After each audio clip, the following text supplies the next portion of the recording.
আমি বলতে চাই, পরিষ্কার ঘোষণা করছে ছাত্রলীগ আগামী মাস্তানি করে অস্ত্র নিয়ে গতকালের রাতিয়া মাদ্রাসা দখলের মতো হেলমেট পরে পুলিশ প্রদর্শনে এসেছিল।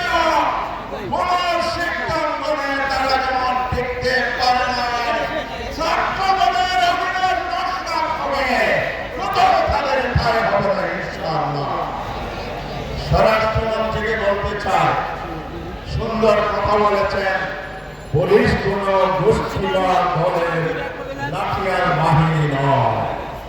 আপনি কি যা বলেন তার উল্টো করার জন্য বলেন, না হয় গতকাল কেন পুলিশ প্রদর্শনের ছাত্র শিবিরের উপর হামলা হয়েছে, ছাত্র দলের লাঠিয়ার বাহিনী হিসেবে ব্যবহৃত হয়েছে।